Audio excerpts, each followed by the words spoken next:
warahmatullahi wabarakatuh. Kami dari kelompok 1 yang beranggotakan Henry Setia Gunawan, Reza Rivalino, Silvi Fauziah, dan saya sendiri Yusi Nurul Aini. Di sini kami akan membahas tentang konsepsi dan ejaan bahasa Indonesia. Sebelumnya, apa itu bahasa? Bahasa ialah sistem pelambang yang digunakan secara timbal balik yang dibentuk atas unsur bunyi ucapan manusia. Fungsinya sendiri adalah untuk memenuhi kebutuhan komunikasi antar sesama manusia. Selanjutnya, ada keterkaitan bahasa dengan perkembangan budaya. Di sini dijelaskan ada 3 keterkaitan, yaitu bahasa sebagai unsur budaya. Maksudnya, hampir seluruh bagian dalam kehidupan manusia dilingkupi oleh bahasa, sehingga bahasa tidak dapat terpisahkan dengan perkembangan kehidupan manusia. Begitu pula aktivitas yang dilakukan oleh manusia di dalam kehidupannya sudah dipastikan memuat unsur bahasa. Selanjutnya, ada bahasa sebagai penanda stratifikasi sosial. Bahasa mempunyai fungsi untuk membantu memahami pola berpikir manusia karena segala kehidupan dan simbol-simbol kebudayaan manusia bisa diteliti dan diungkap melalui penelitian bahasa suatu masyarakat. Yang terakhir, ada bahasa sebagai simbol budaya suku bangsa. Bahasa adalah sistem simbol manusia yang paling lengkap, sehingga bahasa bisa dijadikan simbol dari sebuah kebudayaan suatu suku bangsa atau etnokultur, berdasarkan adanya dialek atau logat bahasa yang digunakan ragam variasinya. Kali ini saya akan menjelaskan tentang hakikat bahasa Indonesia. Hakikat bahasa Indonesia. Bahasa itu sebuah sistem, bahasa bukanlah sebuah unsur yang terkumpul secara tak beraturan, tetapi diatur oleh pola-pola yang sistematis dan sistemis, yaitu tersusun dari sistem fonologi, gramatika, dan leksikon. Bahasa itu berupa bunyi-bunyi yang dihasilkan dari alat ucap manusia. Bahasa itu arbitrase, tidak ada hubungan wajib antara lambang bahasa dengan yang dilambangkannya. Andai ada hubungan wajib antara lambang dengan yang dilambangkannya, maka di muka bumi ini tidak akan ada bermacam-macam bahasa. Bahasa itu bersifat dinamis. Bahasa mengalami perubahan seiring dengan berkembangnya zaman, contohnya pada tataran fonem. Bahasa sebagai alat interaksi sosial. Bahasa dijadikan alat untuk bekerja sama antara sesama manusia. Bahasa merupakan identitas penuturnya. Bahasa merupakan penanda jati diri dari penuturnya. Kali ini saya akan menjelaskan perkembangan bahasa Indonesia. Pada tanggal 28 Oktober 1928, bahasa Indonesia lahir. Peristiwa tersebut terjadi ketika para pemuda mengikrarkan Sumpah Pemuda yang dalam butir ketiganya terdapat pernyataan tekad bahwa bahasa Indonesia merupakan bahasa nomor 1 bangsa Indonesia. Pada tahun 1928, itulah bahasa Indonesia dikukuhkan kedudukannya sebagai bahasa nasional. Lalu, pada tanggal 18 Agustus 1945, bahasa Indonesia dinyatakan kedudukannya sebagai bahasa negara. Dalam Undang-Undang Dasar tahun 1945 disebutkan bahwa bahasa negara ialah bahasa Indonesia yang terdapat pada bab ke-15 pasal 36. Keputusan Kongres Pemuda II di Medan menyatakan bahwa bahasa Indonesia berasal dari bahasa Melayu.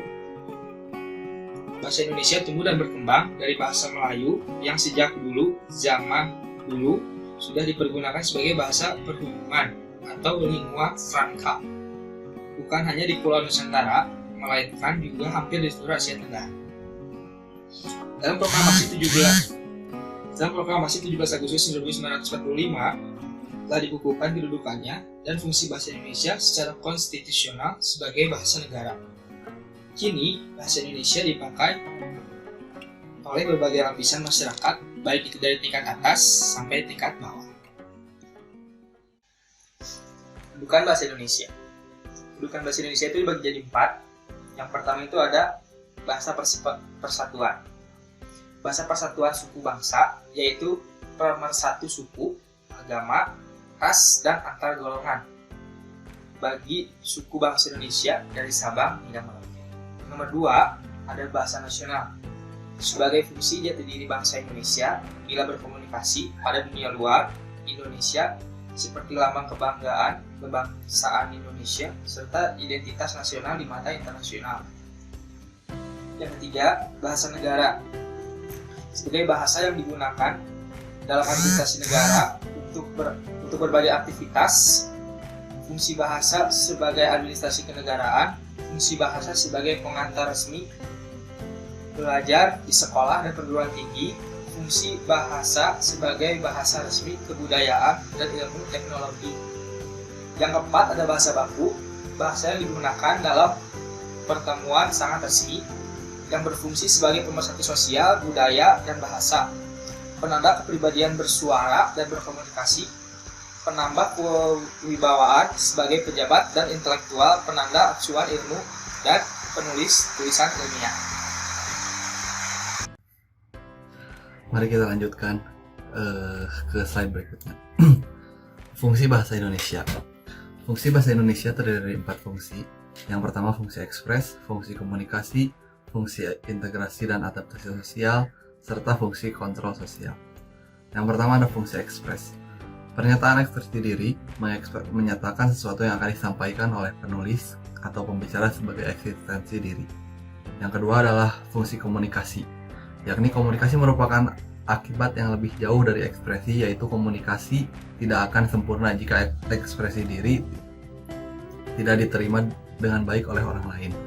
Nah, oleh karena itu, komunikasi tercapai dengan baik bila ekspresi diterima. Dengan kata lain, komunikasi berprasyarat pada ekspresi diri. Lalu ada fungsi integrasi dan adaptasi, yang berarti sebagai kekhususan dalam bersosialisasi baik dalam lingkungan sendiri maupun dalam lingkungan baru. Yang terakhir ialah fungsi kontrol sosial, yaitu bermaksud mempengaruhi perilaku dan tindakan orang dalam masyarakat sehingga seseorang itu terlibat dalam komunikasi dan dapat saling memahami. Lalu ada variasi bahasa, ada 3 variasi bahasa yang akan saya bahas dalam slide kali ini, yaitu variasi bahasa dari segi keformalan seperti gaya atau ragam bahasa baku, resmi, dan usaha. Lalu ada variasi bahasa dari segi penutur seperti variasi idiolek, dialek, dan kronolog.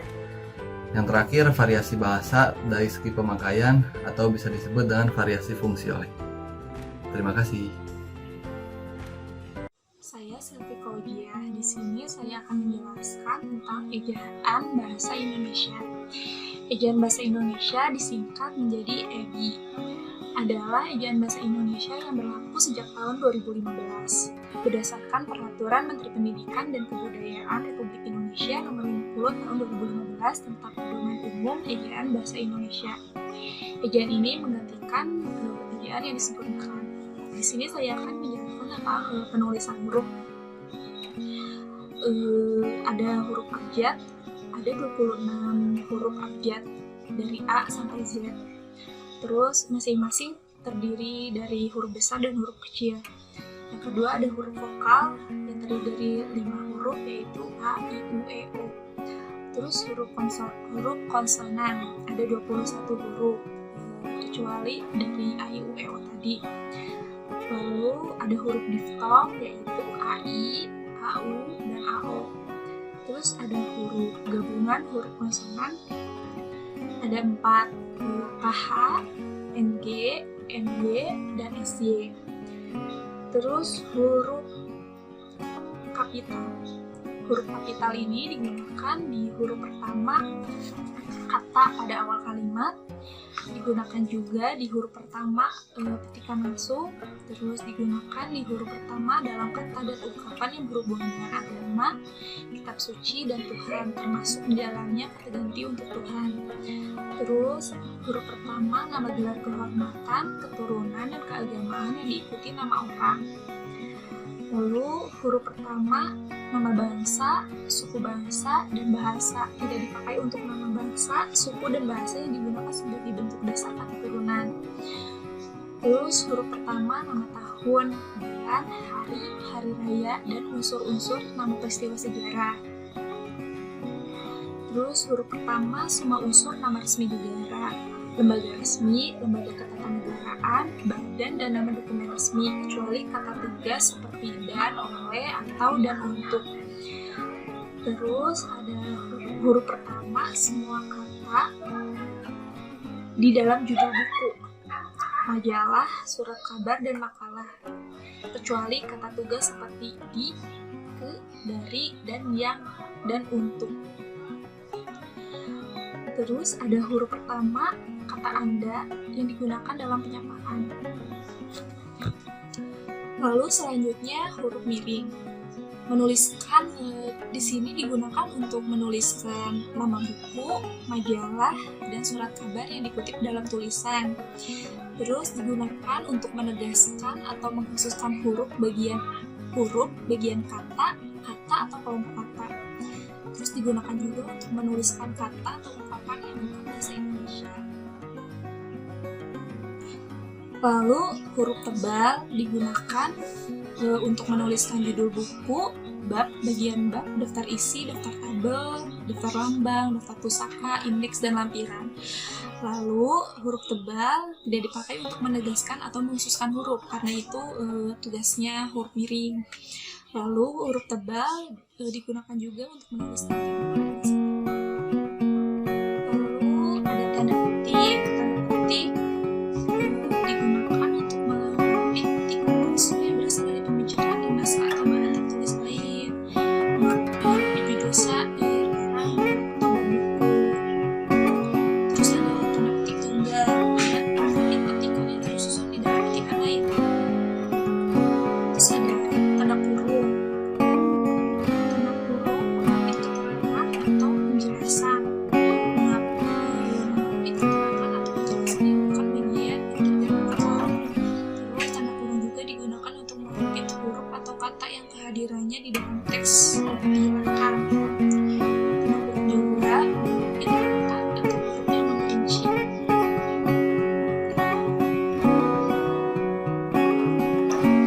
Terus ada tanda garis miring. Ini dipakai di dalam nomor surat dan nomor tanda alamat dan pengumuman saat 1 tahun yang terbagi dalam 2 tahun. Dipakai sebagai pengganti kata atau